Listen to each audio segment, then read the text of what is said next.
A morte é o inimigo comum de todas as pessoas em todos os lugares. Todos nós, em determinados momentos, talvez um pouco depois do falecimento de algum amigo ou pessoa querida, temos a sensação de um vazio enorme no coração, um sentimento de solidão que toma conta de todos nós e nos conscientiza da finitude da vida. A única certeza que temos é que um dia todo mundo irá partir, mas para isso temos que enfrentar a morte. Mas as escrituras nos mostram que parecem que há dois personagens que não bateram de frente com ela. A morte. Não conseguiram pegá-los. Vem comigo nessa história. Profeta Elias. Se não bastasse ter sido um dos profetas mais emblemáticos do Antigo Testamento, Elias teria sido uma das únicas pessoas arrebatadas definitivamente aos céus, sem ter passado pela morte. O outro seria Enoque, filho de Caim. A história do profeta Elias é contada em 1 Reis no capítulo 17 e 2 Reis no capítulo 1. Elias profetizou durante o reinado de Acabe, que o quadro cronológico bíblico coloca entre os anos 874 e 853 a.C. As escrituras sagradas nos mostram que Elias desafiou e derrotou os profetas de Baal sobre o Monte Carmelo, aonde demonstrou toda a potência do Senhor, acendendo as lenhas verdes e molhadas. Depois disso, junto ao rio Quizon, degolou todos os 450 profetas de Baal. 1 Reis, no capítulo 18. Então, fugiu Elias para o Monte Sinai, aonde recebeu alimento e conforto de um anjo, e ele falou com Deus. De acordo com o capítulo 2 de 2 Reis, sucedeu que indo eles, Elias e Eliseu, andando e falando, eis que um carro de fogo, com cavalos de fogo, os separaram um do outro. E Elias subiu ao céu num redemoinho. E vendo Eliseu essa cena, clamou com grande voz: meu pai, carros de Israel e seus cavaleiros. E nunca mais o viu.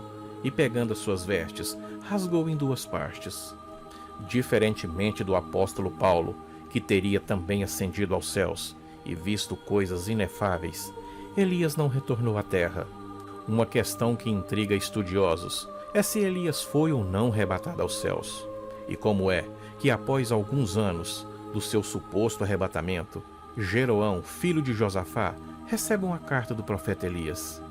O texto referido da carta encontra-se em 2 Crônicas, no capítulo 21, verso 12, que diz assim: Então veio um escrito da parte de Elias, o profeta, que dizia assim: Assim diz o Senhor Deus de Davi teu pai, porquanto não andaste nos caminhos de Josafá teu pai, e nos caminhos de Asa, rei de Judá, mas antes andastes no caminho dos reis de Israel, e fizeste prostituir a Judá e os moradores de Jerusalém, e também segundo a prostituição da casa de Acabe, e também mataste a teus irmãos da casa de teu pai, melhores do que tu. Eis que o Senhor ferirá com grande flagelo teu povo, aos teus filhos e às tuas mulheres, e todas as suas fazendas. Tu também terás grande enfermidade, por causa de uma doença em tuas entranhas, até que elas saiam, de dia em dia, por causa do mal. Muitos defendem que isso não é uma contradição, pois senão estaria colocando em dúvida a veracidade das Escrituras, porque as Escrituras claramente diz que o profeta Elias foi arrebatado ao céu em um redemoinho, e isso não há como negar, pois as Escrituras é clara. O que pode ocorrer é uma dificuldade de compreensão ou mesmo de cronologia. Enoque. Outro personagem enigmático é Enoque, muito menos conhecido, mas que na literatura apocalíptica tem um valor muito grande.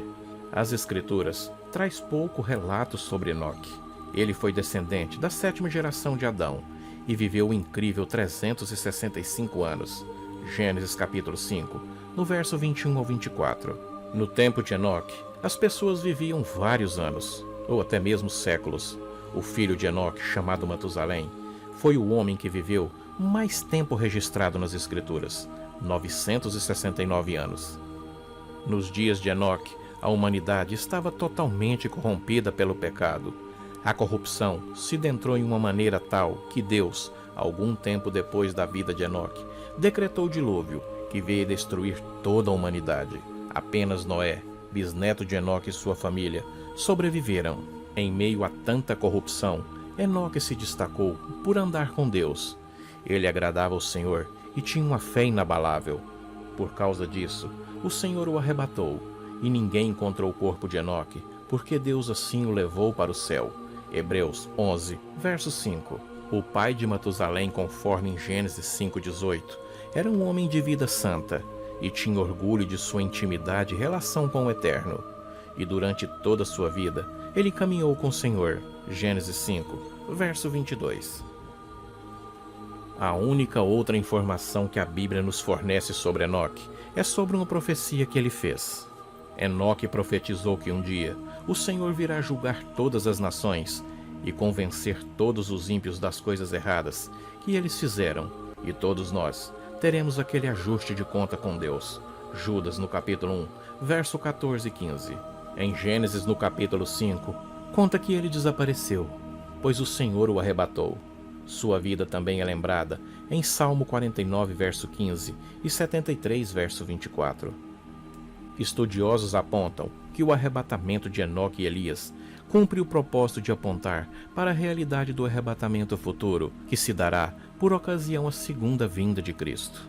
As Escrituras diz que os redimidos que estiverem vivos nesse momento terão seus corpos transformados e não passará pela morte.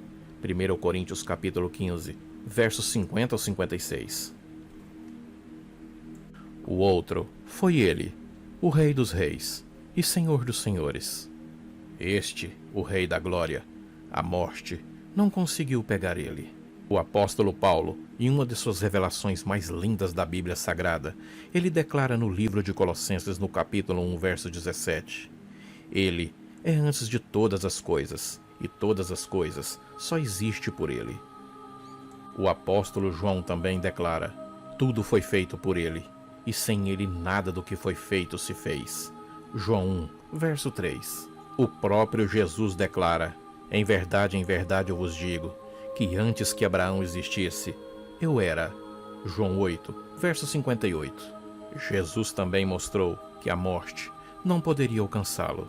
Por isto o Pai me ama, porque dou a minha vida para tornar tomá-la. Ninguém tira de mim, mas eu de mim mesmo a dou, e tenho poder para dar, e poder para tornar a tomá-la. Este mandamento eu recebi de meu Pai.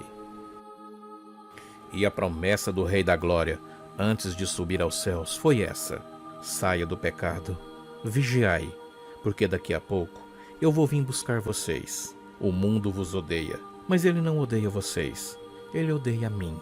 João 15, verso 15.